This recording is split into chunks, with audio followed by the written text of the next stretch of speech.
This is a Montana Fire update for Friday, September 8th. I'm Chris Barth, Public Information Officer and Fire Mitigation Education Program Lead for the BLM Montana-Dakotas. I'm coming to you today while out on a fire assignment in western Colorado. There is a red flag warning in effect until 8 p.m. tonight for most of eastern Montana due to a forecast of well above normal temperatures, low relative humidity, and gusty winds. A red flag warning is also in effect for western Montana on Saturday. The Montana Department of Environmental Quality has issued an air quality alert again today for western Montana. Many locations are reporting or expected to see hazardous, very unhealthy, or unhealthy air quality again today.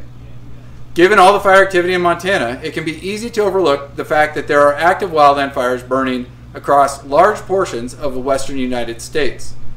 In addition to western Montana, there are many active fires burning in Washington, Oregon, and California.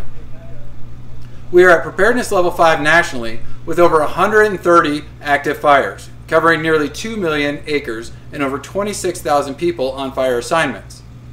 While we tend to focus on fires as they are actively burning, their impacts can also last long after the flames die out.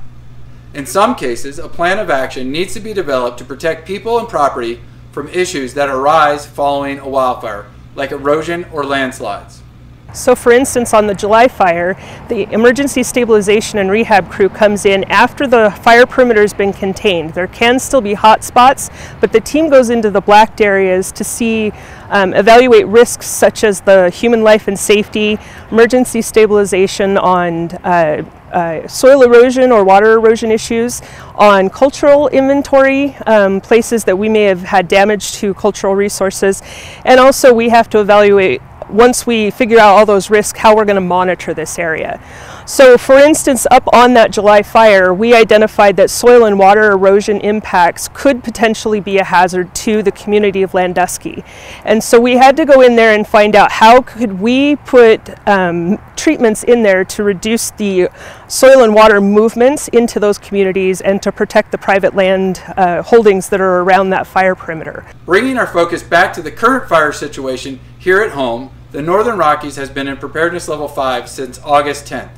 There are 48 active large wildfires burning nearly 740,000 acres with over 5,200 firefighters assigned. We'll start a review of some of the more significant fire activity today with the Caribou Fire, burning in northwest Montana and across the Canadian border. That fire is just over 21,000 acres, with 2,300 of those in Canada. Containment is up to 26%. Today, 6 additional hand crews will reinforce existing fire lines in the West Kootenai area, searching out hotspots and cooling them down. The Rice Ridge Fire, now nearly 123,000 acres, is the largest fire actively burning in Montana. Crews, helicopters, and heavy equipment are focused on the northwest corner of the fire again today as they prepare for high winds forecast for Saturday.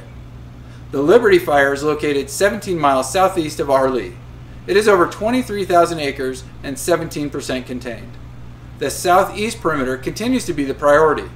Crews working to secure the lines in the Wild Horse Creek drainage and along Wild Horse Road.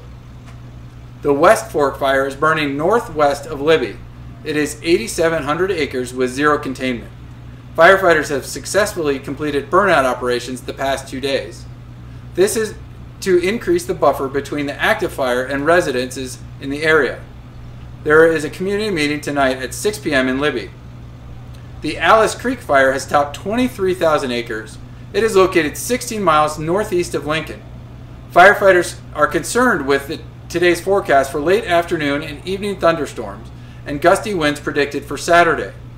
A public meeting is planned tonight at 7 p.m. in Plains to update residents on the status of the Highway 200 complex. There are 6 fires that make up the complex. Firefighters are working to build as much indirect line and fuel breaks as they can before high winds arrive on Saturday.